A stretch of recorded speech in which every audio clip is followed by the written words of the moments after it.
Hi, I'm Rafael Marcolino and welcome to Sapiens prog drumming lessons. Today I'm going to talk about one of the coolest aspects of Neil Peart's drumming. And in my opinion, one of the coolest things about Neil is that he was always trying not to repeat himself throughout a song. So his goal was always to create these fluid drum lines that would create this journey through the song. So if he had to play the same groove, he would put a little detail to make it different from the previous one. And the same thing happened to drum fills. And I've just released a video covering one of my favorite Rush songs, Subdivisions. If you didn't watch this video yet, I'm gonna put the link on the description of this one. And Subdivisions is a great example of this creative part of Neil's drumming, because it has 4 different verses, but Neil plays 4 different grooves, one for each verse. And it's very cool because the verse of Subdivisions have a 4/4 part and then a 7/8 part. And I'm gonna show all these 4 different 7/8 grooves that happens on each verse. So this is also a lesson on 4 different 7/8 very cool grooves that you can learn and start using in your drum vocabulary. So if you don't know exactly what 7/8 means, I've already posted a lesson on how to create 7/8 grooves, and I'm gonna put the link to this lesson here in the description as well. So let's go to the first groove, the first 7/8 groove of the first verse of Subdivisions. So when we are playing this time signature, we have the space of 7/8 notes in one measure. So we're gonna play the hi-hat on 8th notes, and if we think about every 8th note as a downbeat, because we're playing 7/8, the kick drum goes on the 1, the first backbeat goes on the 3, on the 3rd 8th note of the bar, then we have another kick drum on the 5, then we have a second kick drum on the 16th note between 6 and 7, then we're gonna play 2 16th notes on the snare starting on beat 7. And this is kind of a basic version of this groove because Neil also adds some ghost notes in the groove, but I'm gonna play the main parts of the groove, which is exactly what I just explained. So this is how this first 7/8 groove of the first verse of Subdivision sounds. 1, 2, 3, 4, 5, 6, 7.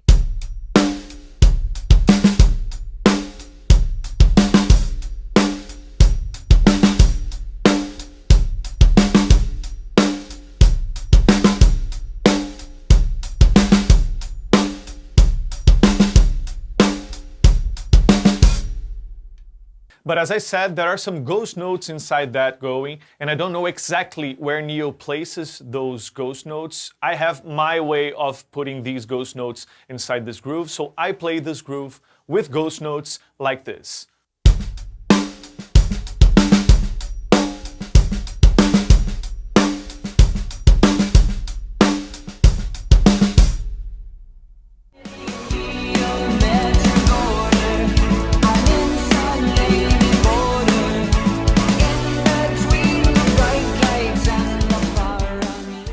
Now we go to the second verse of the song, and the second version of this 7/8 groove is actually a 2-bar pattern. So on the first bar, we're gonna play 8th notes on the hi-hat again. We're gonna start by playing the kick drum on the 1, snare drum on 3, kick drum on 5, but the second backbeat of this groove, of the first bar of this groove, is gonna be displaced in relation to the previous groove that we played. So the second backbeat of this bar of the groove is gonna happen on the 16th note between 6 and 7. So the first bar of this groove sounds like this. 1, 2, 3, 4, 5, 6, 7.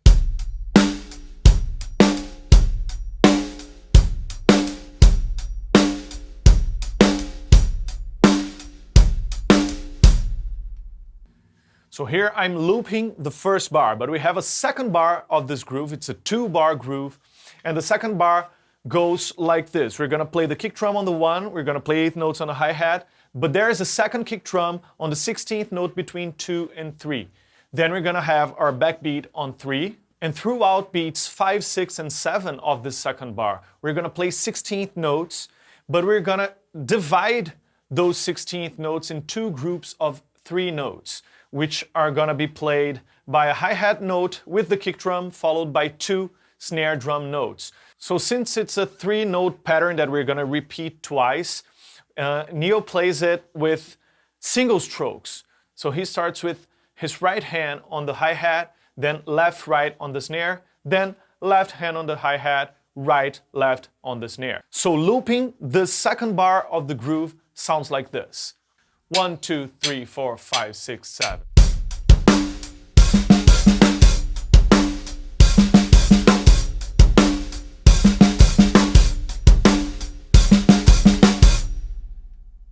Now putting those two bars together and playing the whole groove sounds like this. 1, 2, 3, 4, 5, 6, 7.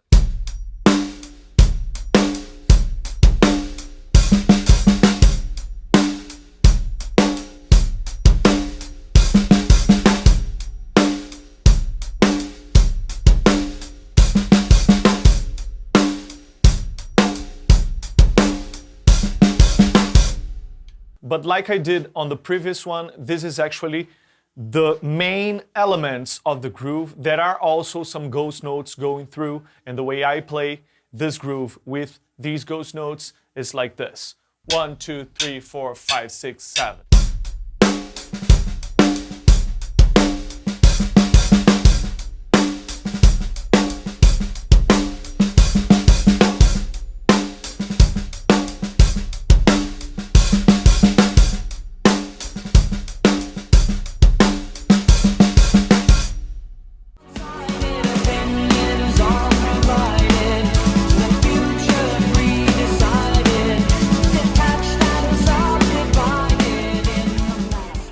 On the third verse of the song, the 7/8 groove is going to be pretty much the same thing that we just played on the second bar of the previous groove. But we're going to play the right hand on the ride cymbal. And when it comes to the end of the groove, that we play those 16th notes on 3-note groupings, we're going to start by playing the ride cymbal with the kick drum, then left, right on the snare, then the left hand on the hi-hat, right, left on the snare.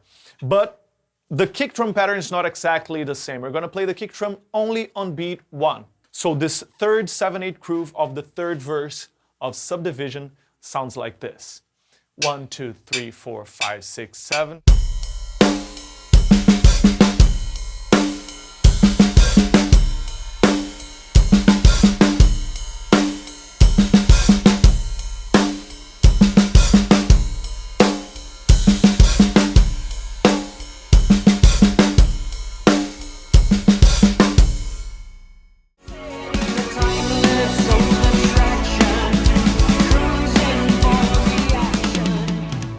And on the last verse of the song, on the fourth verse, we have a completely different approach to this 7/8 groove. And it's another 2-bar groove, but we're going to play the snare drum on quarter notes throughout these 2 bars. So it creates an effect that we are playing actually a 7/4 groove instead of 2 7/8 bars. It's a very cool effect that it creates. But thinking about dividing it into 2 7/8 bars, the first measure is going to be really simple.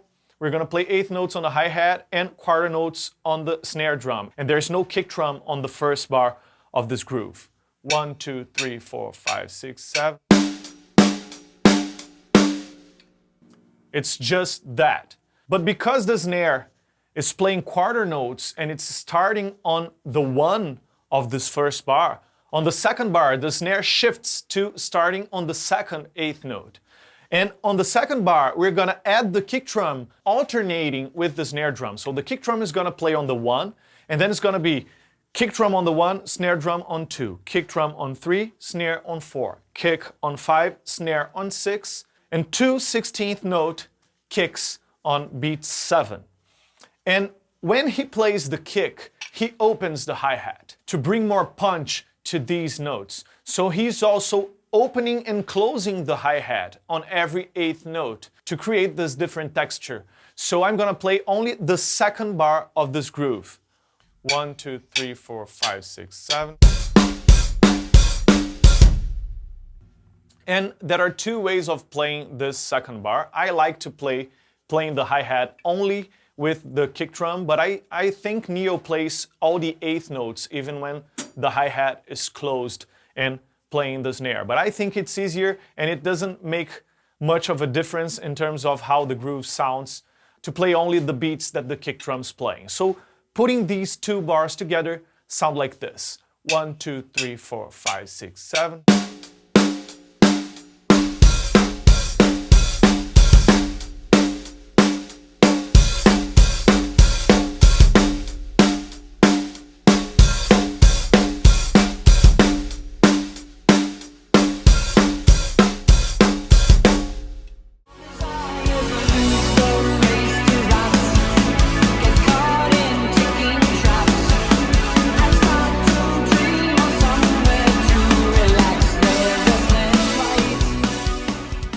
So here it is, Subdivisions, 4 different verses, 4 different grooves for each verse. So here is a great example on how Neil approached creating his drum parts for a song.